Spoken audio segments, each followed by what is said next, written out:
Esses são os antigos israelitas, guerreiros implacáveis descritos na Bíblia como soldados de Deus. Eles são ferozes, determinados e imbatíveis. Seu líder é Josué, um estrategista militar brilhante, determinado a levar os israelitas até a terra prometida, a terra de Canaã. Para cumprir sua missão, Josué e seu exército travam algumas das batalhas mais brutais descritas na Bíblia. Talvez nenhuma seja mais conhecida que a Batalha de Jericó. Uma história intrincada de espionagem, guerra psicológica e extermínio de uma população inteira. Mas Jericó é só a primeira em uma longa lista de campanhas militares planejadas para conquistar a terra de Canaã. Uma campanha cheia de sangue e morte.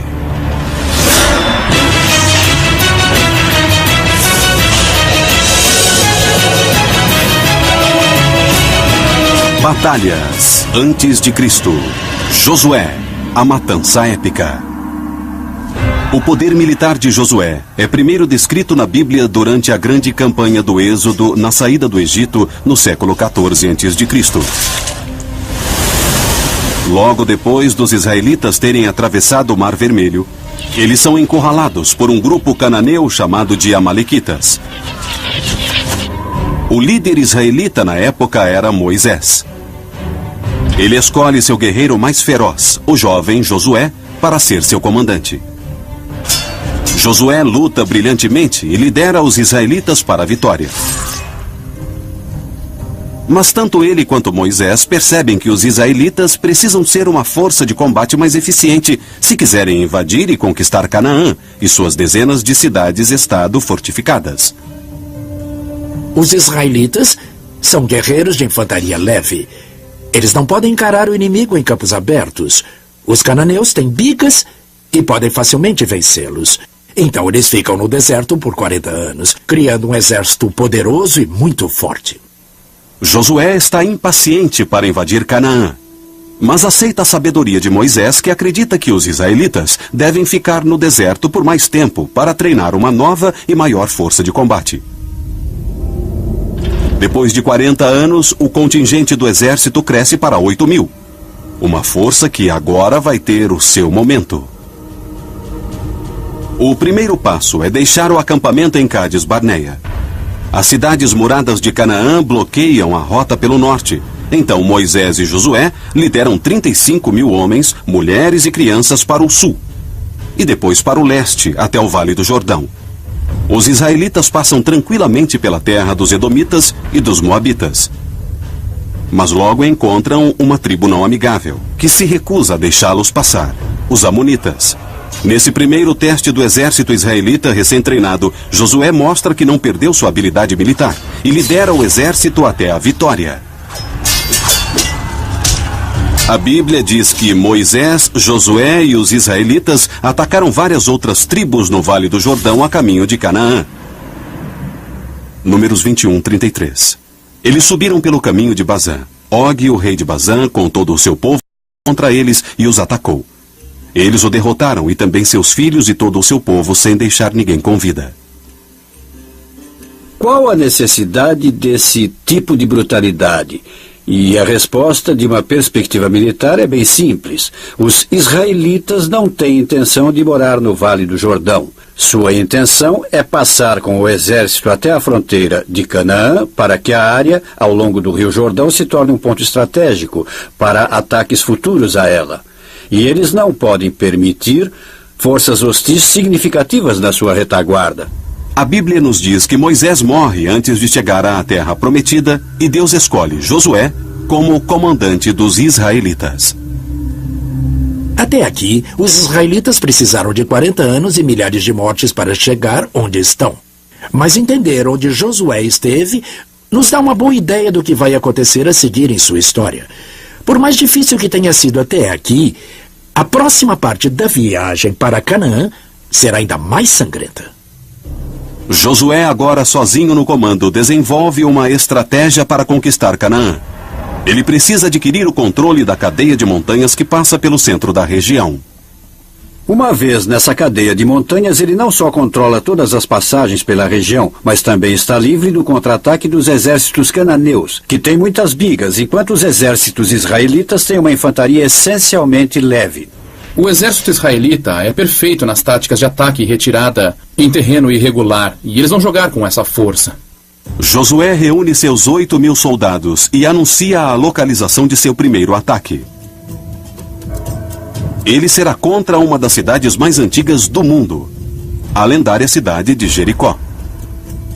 Josué atacou Jericó porque ela é o primeiro passo em uma guerra israelita de extermínio. Os israelitas não têm intenção de se estabelecer em Canaã enquanto houver outras pessoas ainda por lá. Eles pretendem atacar cidades, expulsar todos e substituir sua população por eles próprios. Jericó é bem pequena, tem uma população pequena, quase indefesa. Mas Jericó tem suas famosas muralhas, que são 2 muros paralelos com 3,5 metros de separação. Acredita-se que as paredes têm em torno de 9 metros, se estendendo por 1.280 metros. Algumas pessoas de Jericó vivem no espaço entre as 2 muralhas. Entender o desenho de Jericó é crucial para o sucesso da tomada da cidade. Ele não entra apenas com seu exército. Como qualquer bom comandante, ele faz um reconhecimento do alvo. Ele envia 2 espiões para a cidade de Jericó para checar suas defesas e ver o que mais acontece. Ele está levando esse exército para Canaã pela primeira vez. A única coisa que ele não pode encarar é uma derrota ou um erro colossal. Ele quer ter certeza de que isso será um sucesso militar. Os espiões entram em Jericó e se dirigem a um bordel, uma decisão engenhosa.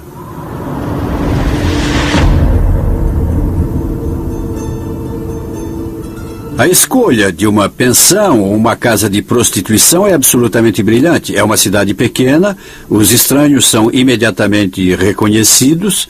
O único lugar onde eles poderiam estar sem se esconderem seria numa casa de prostituição.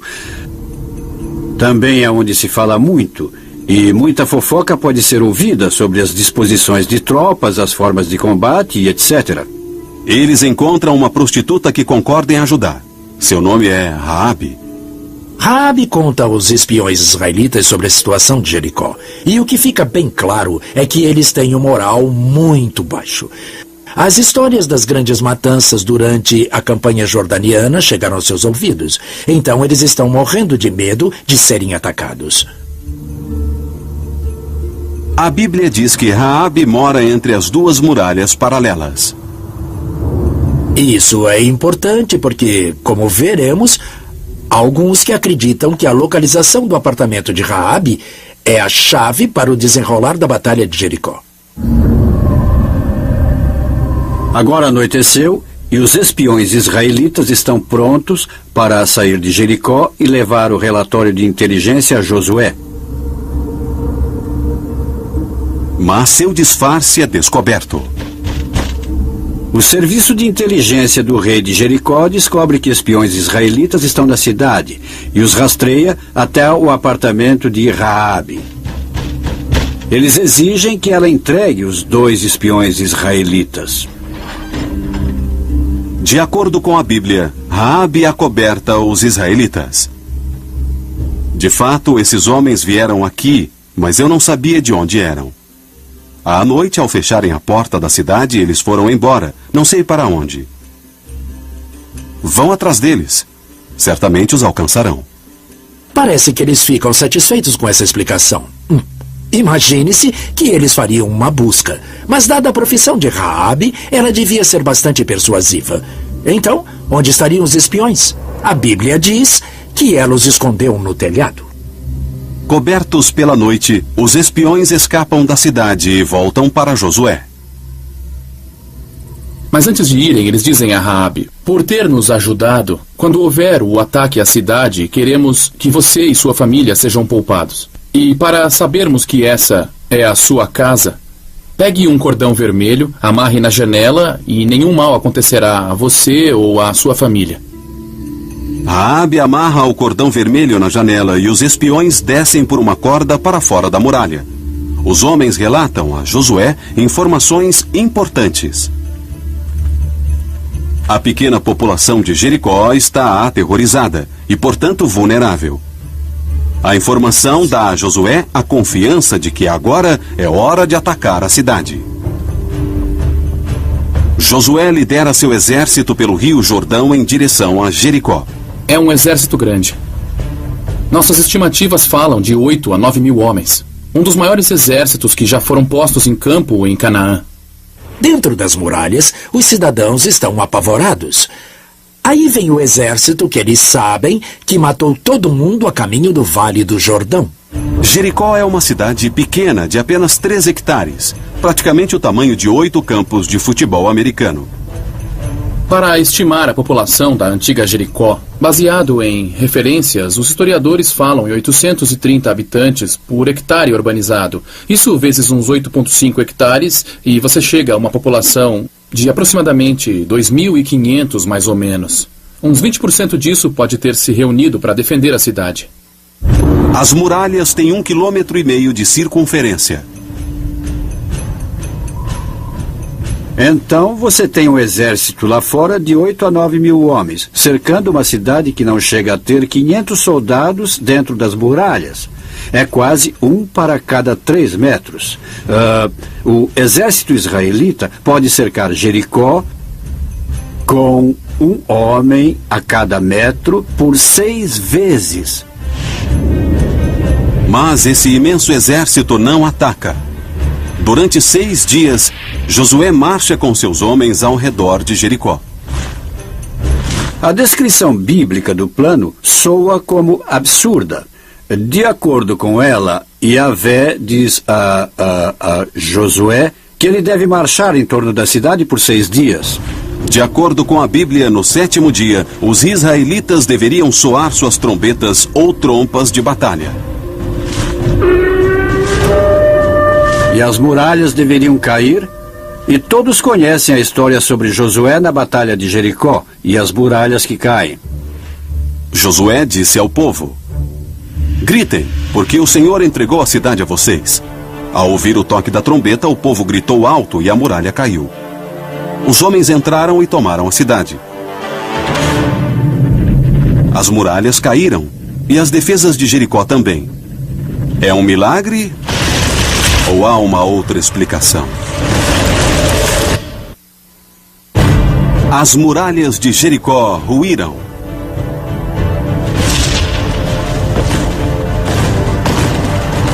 Josué e os israelitas têm sua primeira vitória em Canaã.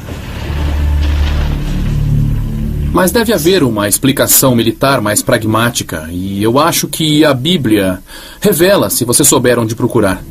O segredo é Raabe, a prostituta. Lembra como os espiões israelitas saem da casa de Raabe? Raabe permite que eles desçam numa corda que ela tem. Eles também pediram que ela amarrasse um cordão vermelho na sua janela. O motivo seria para que o exército israelita reconhecesse que aquela era sua casa e que nenhum mal lhe acontecesse. Mas depois de estarem dentro das muralhas da cidade, os soldados israelitas não poderiam ver o sinal, somente por fora. Agora você pergunta, o que significa um cordão vermelho pendurado em uma janela 2 ou 3 andares acima? Acho que essa é a resposta sobre como as paredes caíram. O cordão vermelho pode ser um sinal, mas se o apartamento for visto de uma perspectiva militar, uma motivação completamente diferente fica clara. E se o cordão vermelho não estivesse lá para dizer, ei, não nos ataquem? E se fosse um convite para subirem? Quem disse que Raabe não pôs a mesma corda para fora da janela que os espiões usaram para descer, para que agora os soldados israelitas subissem por ela? O exército israelita cria o disfarce perfeito, com esses soldados marchando ao redor da cidade, soprando ruidosamente suas trombetas de batalha. Enquanto houvesse o barulho, ficava fácil que 8, 10, 12 homens por vez subissem pela corda, até o apartamento indicado pelo cordão vermelho e se escondessem dentro dele ou no teto. Durante 6 dias, 10 homens de cada vez, seriam uns 50 ou 60 homens agora dentro da muralha. No 7º dia, o exército ainda marcha em torno da cidade. Josué dá o comando e, mais uma vez, os israelitas sopram suas trombetas. Apenas uma última vez. Que barulho era esse? Provavelmente um sinal para os homens das operações especiais, e o que eles devem ter feito foi sair rapidamente. E atacaram o seu alvo por dentro, abriram o portão e as muralhas caíram. Por ter mais homens do lado de fora em relação aos cidadãos de dentro, eles poderiam facilmente derrubar uma parte da muralha. Isso pode ter facilitado que soldados israelitas subissem no topo e as muralhas, metaforicamente falando, começassem a ruir. Com a cidade nas mãos de Josué, o que ele fez a seguir realmente horroriza pessoas que leem a Bíblia. Ele executou toda a cidade à espada.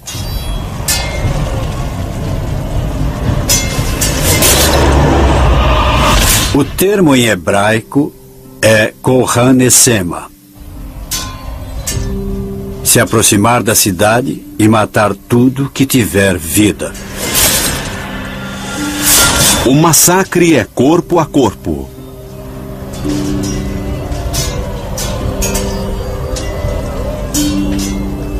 É uma guerra de extermínio.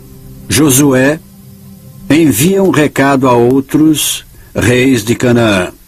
Esse é seu destino se não forem embora.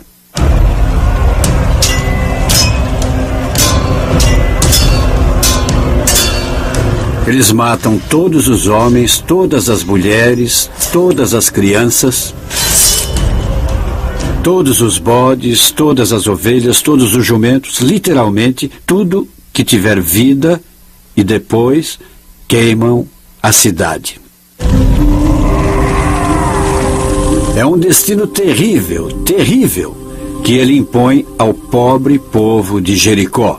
Josué é bom tático e também bom estrategista. Mas dá para suspeitar também que ele seja um homem intoxicado por Deus. Ele está disposto a impor esse horror a uma população completamente inocente para alcançar objetivos não só militares, mas talvez para alcançar a promessa de Yahvé, de que você deve ir à terra de Canaã e tomar as cidades que eu deixei a vocês como herança. E o preço da herança, em termos humanos, é muito alto. Mas o derramamento de sangue só começou. Josué destruiu Jericó principalmente por motivos psicológicos. Seu próximo alvo será estratégico. A cidade de Betel, 16 quilômetros ao norte da moderna Jerusalém, controla uma importante passagem para dentro das montanhas. Daqui, Josué pode começar a controlar a área central da montanha de Canaã. Betel representa um dos poucos lugares na montanha onde uma força invasora pode se consolidar. Então eles precisam dessa passagem para que Josué possa pôr o resto de sua estratégia em andamento, podendo se mover pelas próprias montanhas em ambas as direções e neutralizar todas as cidades cananeias. Antes dos 8.000 homens de Josué seguirem adiante, ele envia uma pequena força de reconhecimento a Betel. No caminho, eles passam pelas ruínas de uma cidade chamada Ai. Ai foi uma cidade altamente fortificada uns 1000 anos antes. Mas durante o período de Josué, ela estava em ruínas. A ruína tem um importante papel na próxima fase da conquista de Josué. A equipe de reconhecimento de Josué afirma que Betel e Ai serão facilmente vencidas. Eles aconselham que ele não envie todo o exército lá em cima na ruína, porque não há necessidade. Confiando na informação, Josué envia apenas um pequeno grupo de aproximadamente 600 homens até Ai. Ele não faz ideia de que o exército de Betel está escondido nas ruínas. Em Ai, Josué comete um dos seus poucos erros. A função do pelotão de reconhecimento é relatar a situação no local e não dar sugestões operacionais. Enquanto o resto do pelotão fica de fora, uma pequena equipe de reconhecimento entra nas ruínas.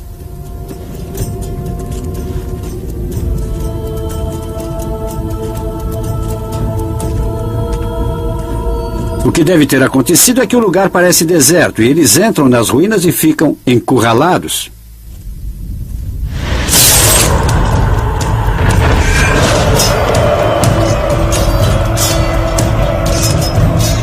A maior parte da equipe de reconhecimento é morta. O resto do pelotão israelita fora das ruínas entra em pânico e parte em retirada. A armadilha em Ai se torna a primeira derrota de Josué. A vitória de Josué em Jericó é neutralizada em Ai, onde os israelitas sofrem sua primeira derrota desde que invadiram Canaã.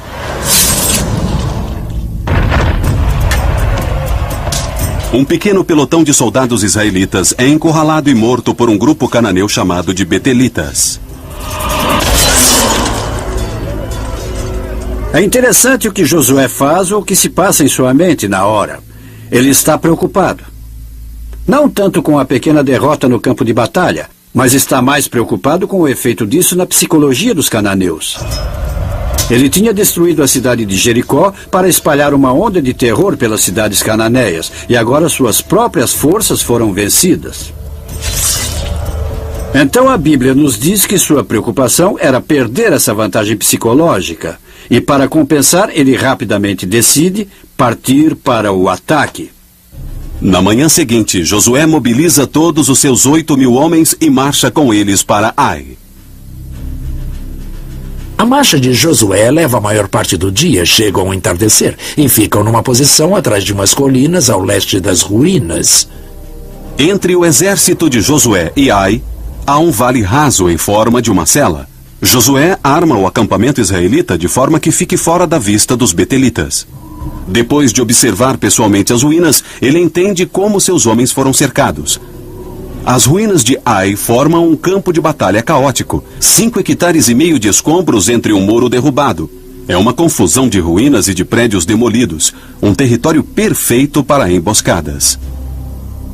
Estava como a cidade de Faluja, depois que os fuzileiros acabaram com ela. Você podia ver que a vantagem tática era poder espalhar suas tropas. Até mesmo um pequeno número de soldados naquele meio urbano, onde eles poderiam tirar vantagem dos escombros. Isso significa que seu adversário não pode dispor seu contingente em batalha como pode em campo aberto. Ele tem que se afunilar em pequenos corredores, onde estariam sujeitos ao combate corpo a corpo. Josué põe um novo plano em andamento. Um plano que mostra seu brilhantismo tático. Será uma farsa que levará os betelitas a cometerem um disparate militar. Ele imediatamente analisa a situação e entende que o exército que está em Ai é provavelmente a maior parte do exército de Betel, mas não todo ele. Então, se decidir atacar aquela ruína, ele vai deixar seu flanco ou sua retaguarda aberta para uma possível coluna se movendo de Betel pela estrada. Ao invés de atacar os betelitas nas ruínas, Josué posiciona alguns de seus homens na planície diante das ruínas, desafiando os betelitas a lutar em campo aberto. Mas ele só alinha uns 1.000 homens seus. O comandante betelita provavelmente pensou: a ameaça israelita foi destruída com o cerco a Jericó. É só isso que eles têm? Nós podemos enfrentá-los. Mas o que o comandante betelita não sabe é que Josué deixou vários milhares de soldados fora de vista atrás das colinas. Ele também reuniu uma outra força de operações especiais de alguns milhares do outro lado de Betel. Convencidos de que seu exército de 2.500 homens pode facilmente derrotar essa pequena força israelita que está diante deles, os betelitas tiram a maior parte de seus guerreiros das ruínas e os levam para a planície. Abrindo mão da vantagem tática da defesa nas ruínas, onde eles teriam a oportunidade de emboscar e fazer um combate corpo a corpo. Os dois exércitos combatem em campo aberto.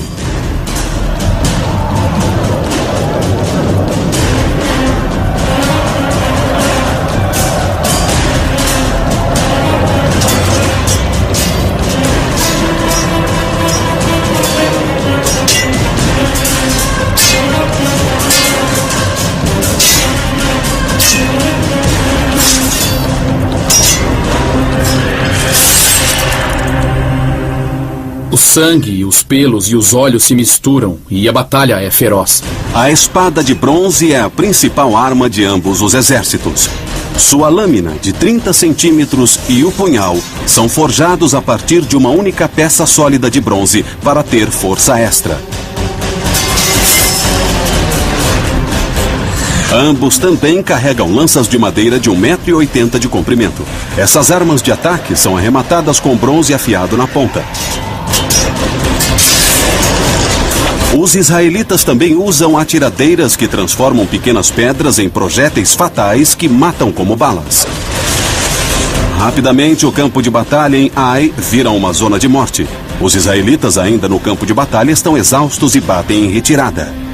Nesse ponto, os betelitas, claro, começam a correr e a persegui-los, mas o fato realmente interessante é que as unidades reserva que os betelitas deixaram para trás, em Ai, também abandonam as ruínas e começam a se unir na perseguição, imaginando alcançar os israelitas, fazer grande matança e acabar com essa ameaça de invasão israelita de uma vez por todas.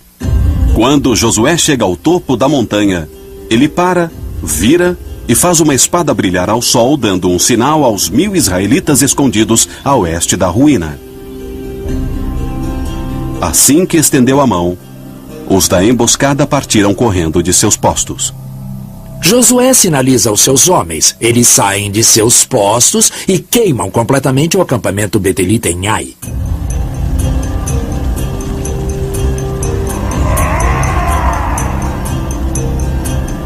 Agora, os betelitas em terreno aberto olham para trás e seu acampamento está em chamas. Eles percebem que também foram pegos por trás. Mas Josué não terminou. Ele dá outro sinal. Dessa vez para o grupo principal de seu exército, por volta de 5.000 soldados. Eles esperavam atrás da serra. Dá para imaginar o terror dos soldados betelitas quando, de repente, um grupo enorme de 4 a 5.000 soldados que estavam escondidos até então aparece nos limites do vale e começam a lutar junto com as forças de Josué, que se viraram, se reuniram e começaram a atacar para baixo. Os betelitas são capturados entre duas forças israelitas. Sendo apenas 1/3 do contingente inimigo, os betelitas são encurralados e mortos.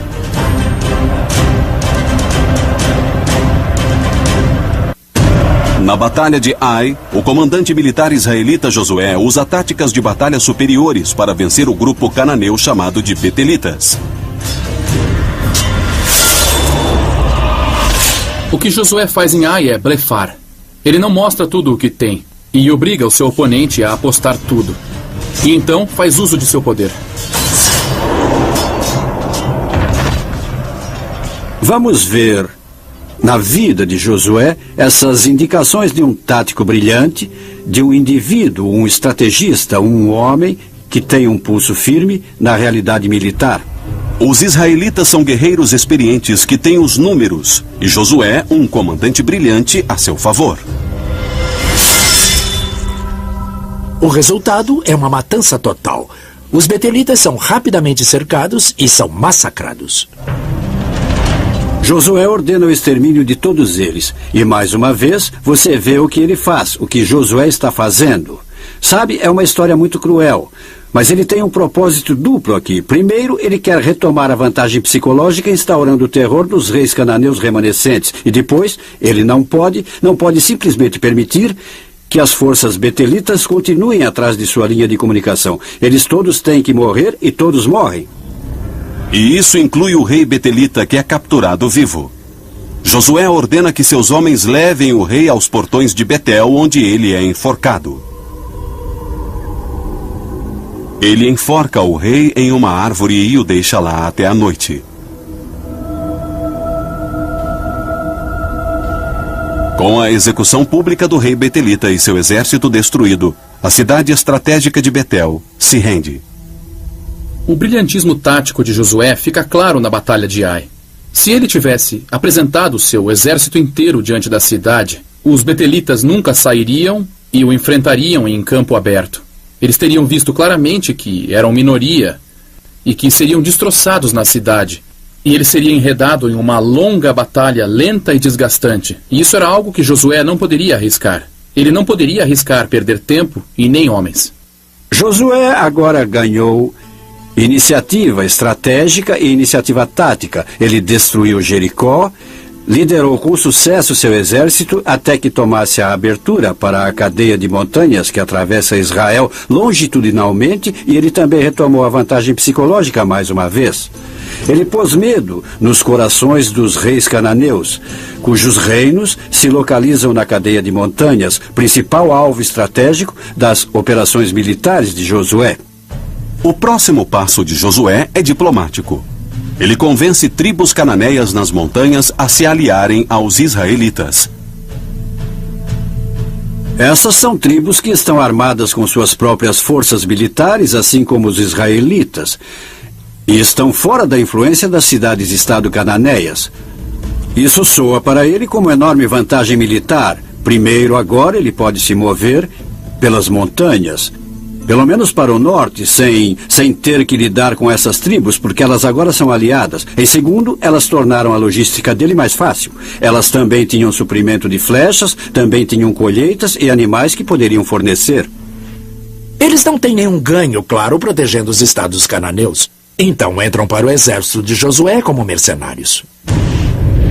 Usando dados populacionais, podemos estimar que o exército de Josué em Jericó era de uns 8.000 homens. E apesar da Bíblia não nos dizer quantos homens foram acrescentados, não seria estranho que fossem ao menos 3 ou 4.000.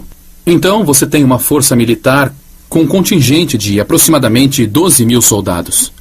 Com o exército fortalecido, Josué marcha até seu próximo alvo, Gibeão. Uma cidade murada montanhosa localizada estrategicamente. Gibeão controla uma passagem importante de leste para oeste e uma grande rota de comércio de norte a sul. É aí que Josué ganha sua guerra psicológica. A notícia da matança em Jericó e em Ai chegou a Gibeão. A Bíblia diz que eles estavam morrendo de medo. Eles sugerem a Josué que não há necessidade de uma batalha, que eles se tornarão seus aliados. O plano de Josué está se encaminhando. Ele fecha um pacto com Gibeão e une sua força de combate à dos israelitas.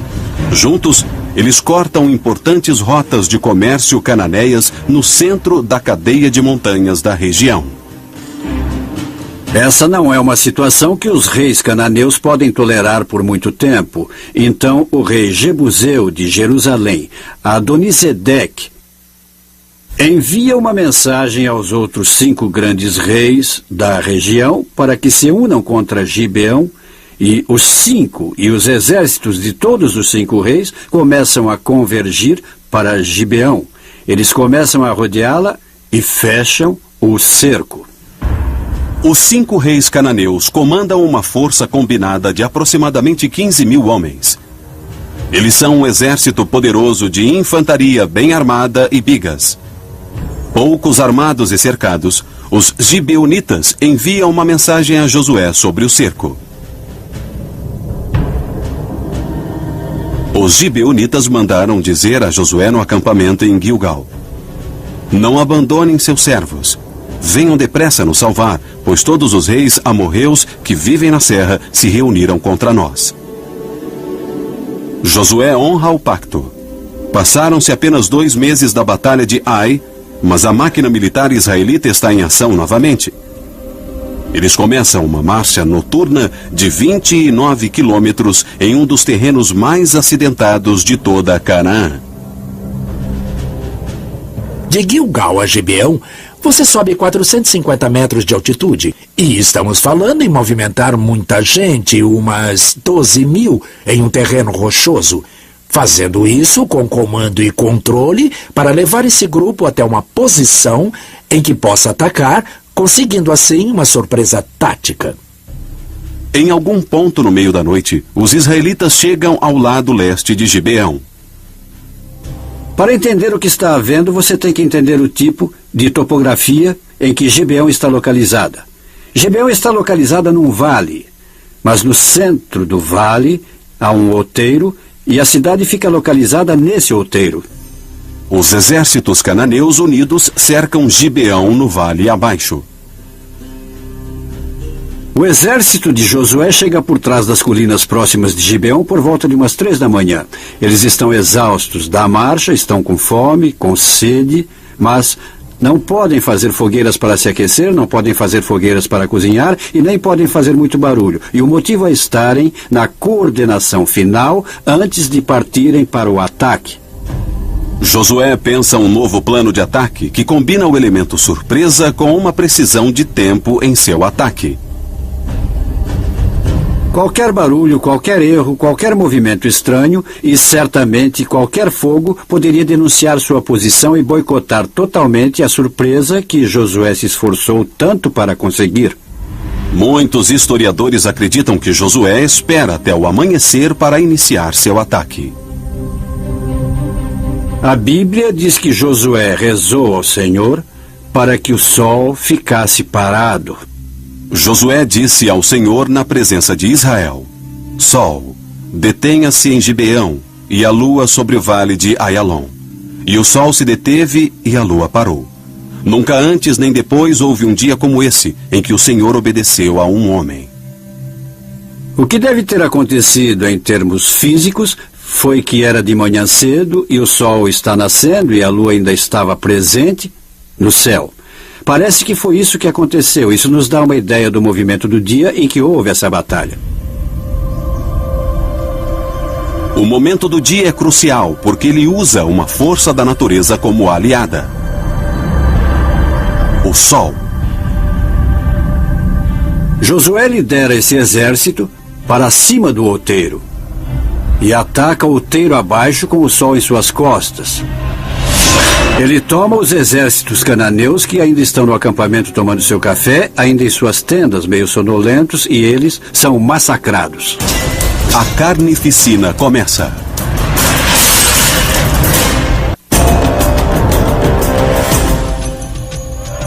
Amanhecer. Josué e o exército israelita atacam as forças cananeias próximas à cidade de Gibeão. Aí vem 12.000 israelitas aos gritos descendo a colina a toda velocidade. Você pode imaginar os soldados cananeus acordados pelos gritos de batalha do lado de fora de suas tendas. Sem armaduras e sem armas, eles tentam recobrar os sentidos até serem cegados pelo sol baixo, brilhando em seus olhos. E no meio de toda essa claridade, há somente espadas israelitas. Os cananeus estão desarmados, sonolentos e temporariamente cegos. Josué deixou o inimigo sem defesas.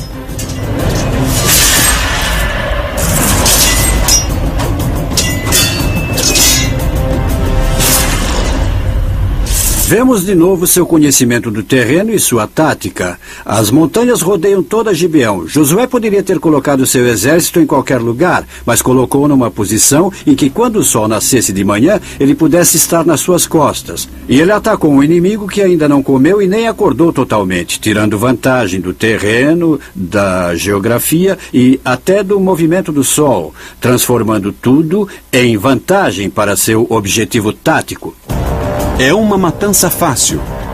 Os que não foram mortos, fugiram. Mas não há escapatória. Os israelitas caçaram todos, determinados a não deixar sobreviventes.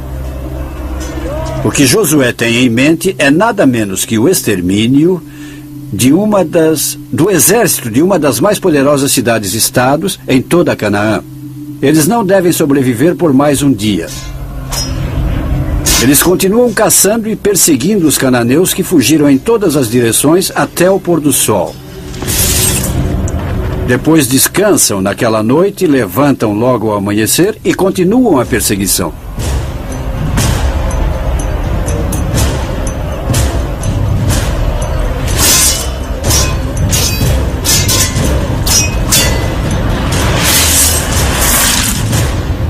Estamos falando de uma infantaria que se moveu por 48 quilômetros em 48 horas, 2/3 desse tempo, envolvidos em combate. É um grande feito militar para qualquer força militar, até mesmo uma moderna. Mas ver isso executado nos tempos da Bíblia dá mesmo a sensação de como Josué era um comandante militarmente sofisticado. É simples, basta ver que ele lutou uma das maiores e mais estudadas batalhas da história do mundo. É uma vitória estratégica crucial para os israelitas e um momento decisivo na invasão de Josué a Canaã.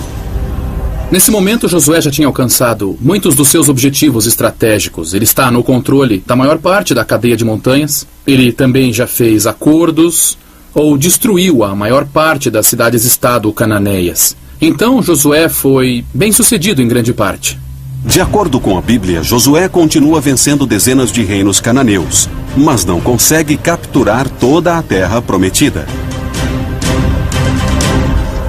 No fim das contas, sabemos que Josué simplesmente não consegue reunir todas as forças que poderiam trazer a conquista completa de Canaã e sua colonização pelos israelitas. O resultado é que, como a Bíblia conta essa história, Josué nunca conseguiu fazer isso e assim morreu na amargura. No final de sua vida, Josué se aposenta do combate e cai no anonimato. Ele foi enterrado sozinho num lugar que, traduzido do hebraico, significa Montanha da Ira, e diz a Bíblia que ninguém foi ao seu funeral. Esse é um final inesperado para um dos maiores comandantes da história. Mais de 300 anos depois, a conquista sangrenta da terra prometida por Josué, e particularmente a Batalha de Jericó, continuou sendo uma das histórias mais populares da Bíblia. Há uma certa mitologia sobre Jericó. Ela tem todos os elementos de uma grande aventura. Há espiões, guerra psicológica, estratégia, suspense e, claro, violência. E isso fica mesmo em você. A história de Jericó ficou marcada na consciência humana. Quando você pensa na matança de uma população civil, supostamente com a bênção de Deus, algumas questões são levantadas sobre o que isso demonstra a respeito da Bíblia. As estratégias militares de Josué, de cerco e guerra psicológica, ecoaram através da história. Em abril de 1975, o exército comunista do Vietnã do Norte, sob comando do famoso general Nguyen Giap, chega de todos os lados até a capital sul-vietnamita, Saigon. E antes das Forças Armadas, houve uma onda de rumores que meio que enfraqueceram a vontade de lutar do povo de Saigon. Como Josué, Giap cerca Saigon com suas tropas. Basicamente, ele cria um elo em torno da cidade e o aperta aos poucos. Ao mesmo tempo, a reputação de Giap chega na frente. O povo de Saigon lembra sua ofensa em Tet 7 anos antes, com execuções em massa de milhares de civis sul-vietnamitas. Alguns dizem que os Vietcongs tinham homens em Saigon em 1975 que ajudaram a alimentar os boatos, aumentando o terror que tomaria conta da população civil, como pessoas que tiveram suas unhas arrancadas e outras torturas, coisas terríveis. Josué é mais conhecido como o homem que levou os israelitas até a terra prometida de Canaã. Uma terra que continua a se encharcar de sangue. A antiga Canaã abrange o que é hoje Israel e os territórios ocupados. As disputas de terra ainda existem. O sangue ainda é derramado. 3.500 anos depois de Josué liderar os israelitas até onde hoje seria o seu lar bíblico, um legado de violência permanece na terra prometida. Foi Deus que prometeu a terra aos israelitas. Mas foi um homem quem os levou para casa. O gênio militar ardiloso e brutal, Josué.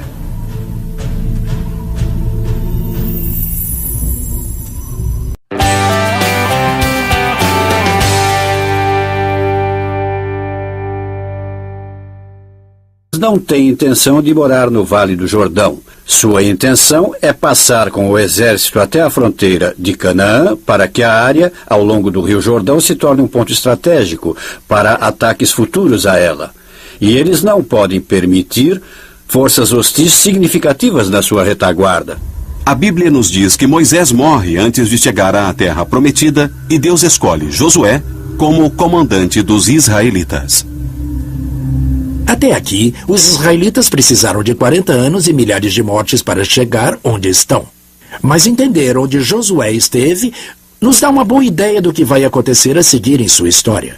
Por mais difícil que tenha sido até aqui, a próxima parte da viagem para Canaã será ainda mais sangrenta. Josué, agora sozinho no comando, desenvolve uma estratégia para conquistar Canaã. Ele precisa adquirir o controle da cadeia de montanhas que passa pelo centro da região. Uma vez nessa cadeia de montanhas, ele não só controla todas as passagens pela região, mas também está livre do contra-ataque dos exércitos cananeus, que têm muitas bigas, enquanto os exércitos israelitas têm uma infantaria essencialmente leve. O exército israelita é perfeito nas táticas de ataque e retirada em terreno irregular, e eles vão jogar com essa força. Josué reúne seus 8.000 soldados e anuncia a localização de seu primeiro ataque. Ele será contra e morte.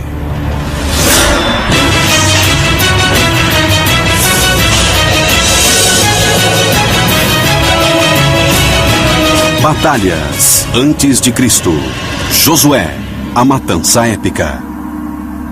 O poder militar de Josué é primeiro descrito na Bíblia durante a grande campanha do Êxodo na saída do Egito no século 14 a.C.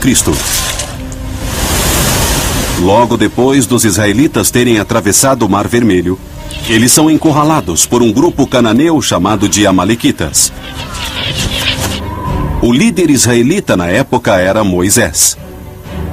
Ele escolhe seu guerreiro mais feroz, o jovem Josué, para ser seu comandante. Josué luta brilhantemente e lidera os israelitas para a vitória. Mas tanto ele quanto Moisés percebem que os israelitas precisam ser uma força de combate mais eficiente se quiserem invadir e conquistar Canaã e suas dezenas de cidades-estado fortificadas. Os israelitas são guerreiros de infantaria leve. Eles não podem encarar o inimigo em campos abertos. Os cananeus têm bigas e podem facilmente vencê-los. Então eles ficam no deserto por 40 anos, criando um exército poderoso e muito forte. Josué está impaciente para invadir Canaã, mas aceita a sabedoria de Moisés, que acredita que os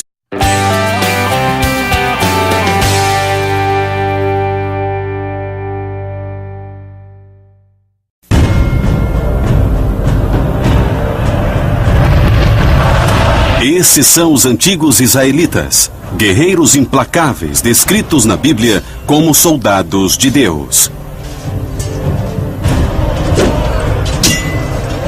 Eles são ferozes, determinados e imbatíveis. Seu líder é Josué, um estrategista militar brilhante, determinado a levar os israelitas até a terra prometida, a terra de Canaã. Para cumprir sua missão, Josué e seu exército travam algumas das batalhas mais brutais descritas na Bíblia. Talvez nenhuma seja mais conhecida que a Batalha de Jericó. Uma história intrincada de espionagem, guerra psicológica e extermínio de uma população inteira. Mas Jericó é só a primeira em uma longa lista de campanhas militares planejadas para conquistar a terra de Canaã. Uma campanha cheia de sangue contra uma das cidades mais antigas do mundo, a lendária cidade de Jericó. Josué atacou Jericó porque ela é o primeiro passo em uma guerra israelita de extermínio. Os israelitas não têm intenção de se estabelecer em Canaã enquanto houver outras pessoas ainda por lá. Eles pretendem atacar cidades, expulsar todos e substituir sua população por eles próprios. Jericó é bem pequena, tem uma população pequena, quase indefesa. Mas Jericó tem suas famosas muralhas, que são 2 muros paralelos com 3,5 metros de separação. Acredita-se que as paredes têm em torno de 9 metros, se estendendo por 1.280 metros. Algumas pessoas de Jericó vivem no espaço entre as 2 muralhas. Entender o desenho de Jericó é crucial para o sucesso da tomada da cidade. Ele não entra apenas com seu exército. Como qualquer bom comandante, ele faz um reconhecimento do alvo. Ele envia 2 espiões para a cidade de Jericó para checar suas defesas e ver o que mais acontece. Ele está levando esse exército para Canaã pela primeira vez. A única coisa que ele não pode encarar é uma derrota ou um erro colossal. Ele quer ter certeza de que isso será um sucesso militar. Os espiões entram em Jericó e se dirigem a um bordel. Uma decisão engenhosa. Os israelitas devem ficar no deserto por mais tempo para treinar uma nova e maior força de combate. Depois de 40 anos, o contingente do exército cresce para 8.000. Uma força que agora vai ter o seu momento. O primeiro passo é deixar o acampamento em Cádiz Barneia. As cidades muradas de Canaã bloqueiam a rota pelo norte. Então Moisés e Josué lideram 35.000 homens, mulheres e crianças para o sul. E depois para o leste, até o Vale do Jordão. Os israelitas passam tranquilamente pela terra dos Edomitas e dos Moabitas. Mas logo encontram uma tribo não amigável, que se recusa a deixá-los passar: os Amonitas. Nesse primeiro teste do exército israelita recém-treinado, Josué mostra que não perdeu sua habilidade militar e lidera o exército até a vitória. A Bíblia diz que Moisés, Josué e os israelitas atacaram várias outras tribos no Vale do Jordão a caminho de Canaã. Números 21:33. Eles subiram pelo caminho de Bazã. Og, o rei de Bazã, com todo o seu povo, contra eles e os atacou. Eles o derrotaram e também seus filhos e todo o seu povo, sem deixar ninguém com vida. Qual a necessidade desse tipo de brutalidade? E a resposta de uma perspectiva militar é bem simples. Os israelitas